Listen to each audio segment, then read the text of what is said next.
May hexa daw ang flower horn mo dahil nag-white poop. Kaya naman ginamot mo kaagad. Sure ka ba? Baka mamaya, stress poop lang yan at lalo pang lumala ang stress nito. Maging matamlay at hindi na kumain pa. Bago tayo humantong sa gamutan, mahalaga na malaman mo ang pagkakaiba ng hexa at stress poop. Dahil parehas lang sila ng sintomas, pero magkaiba sila ng solusyon na dapat gawin. Ang flower horn ay masyadong sensitibo sa mga bagay na hindi ito komportable. Isang maling kilos mo lang ay pwede itong ma-stress at mag-release ng white poop. Pero madali mo lang malalaman ang pagkakaiba ng stress poop sa hexa. Dahil ang stress poop ay kakaunti lamang kumpara sa normal poop. At ito ang mga posibleng dahilan ng stress ng flower horn kaya ito naglalabas ng white poop. Sa bagong biling flower horn, normal lang dito ang ma-stress at mag-release ng white poop. Kaya huwag kang magpanik. Sa oras na makapag-adjust ito sa bago nitong tirahan, mawawala din ang kanyang stress at ang white poop.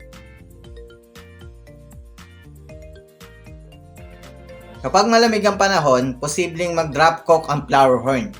Magbago ang kulay at mag-release ng white poop na parang sintomas ng hexa. Pero huwag kang mag-alala.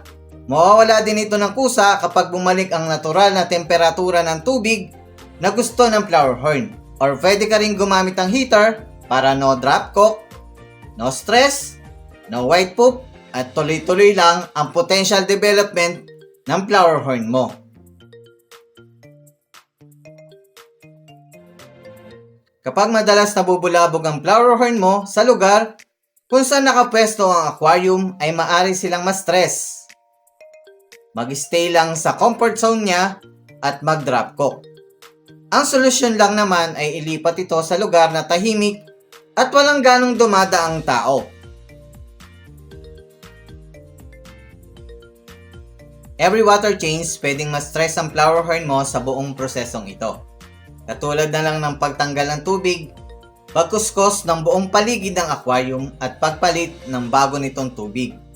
Kaya nababago rin ang atmosphere sa loob ng aquarium. Kaya huwag kang magtataka kung bakit ito nag-release ng white poop. Pero huwag kang mag-alala, ito'y nagtatagal lamang ng 1 hanggang 2 araw.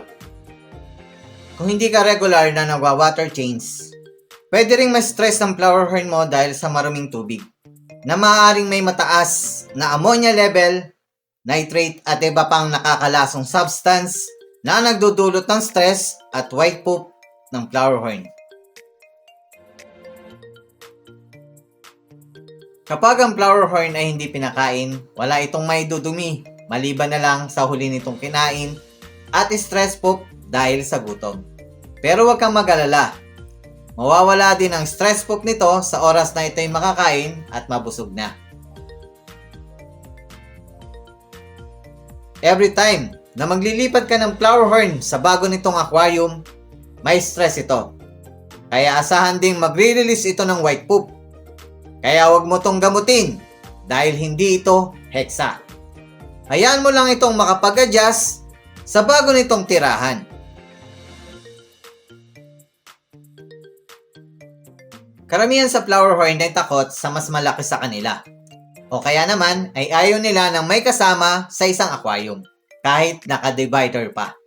Kaya posibleng mag-black stripe ang katawan nito dahil sa stress, minsan ayaw kumain at nagwa-white poop.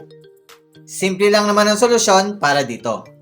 Lagyan mo lang ng takip ang pagitan ng flower horn o lagyan ng cover ang divider para hindi sila magkita. White spot, pimple, fallen head, cloudy eyes ay ilan sa mga skin disease na maaring makapagpatamlay ng flower horn, kawalang ganang kumain, pag-drop cock at pangingitim ng kulay. Kaya asahan ding mag-release ito ng white poop. At ito na ang oras para ito'y gamutin. At yan mga posibleng dahilan kaya na-stress ang flower horn mo. Parang ganito lang yan Stress, kasunod na dyan, white poop. At hanggat wala kang ginagawang paraan para mawala ang stress ng flower horn mo, hihinto ang potential development nito. Hexamita, isang uri ng disease kung saan nagkakaroon ng parasite infestation sa tiyan ng flower horn dulot na maling pagpapakain at poor water quality. Ang mga sintomas nito ay pagiging matamlay ng flower horn, walang ganang kumain, drop cock, pagputla ng kulay at puro white poop ang nilalabas nito. Alam naman natin na malaki ang maitutulong ng pagpapakain ng live food sa potential development ng flower horn. Pero pag mali ang pagpapakain, malaki rin ang tsansang magkasakit ito ng Hexamita disease. Kaya naman maraming ayaw magpakain ito. Pero alam mo ba, kahit pure pellets ang pinapakain mo sa flower horn mo, kung tamad ka namang mag-water change, pwede rin itong magkasakit ng Hexamita disease dahil sa maruming tubig. Kaya kung akala mo, ang pagpapakain ng light food lang ang nakapagdudulot ng sakit ng Hexamita, nakakamali ka dyan. Ngayon kung hindi ka sure kung hexa nga ba o stress lang ang nararanasan ng flower horn mo kaya ito nag-white poop, PM ka lang sa FB page ko at pag-usapan natin yan. Para naman sa complete guide kung paano gamutin ng Hexamita disease, ilalagay ko po sa description below ang link ng video na makakatulong sa inyo. Kaya kung hanap mo ay dagdag na impormasyon, dito ka lang sa Flower Horn Newbie TV at siguradong marami kang matututunan. Kaya paki-like, subscribe, share, and hit the notification bell para updated ka. Shoutout sa'yo, John Eric de Guzman Ligod. Shoutout, Anthony Jan Acosta. Shoutout sa'yo, Ranier Sumang.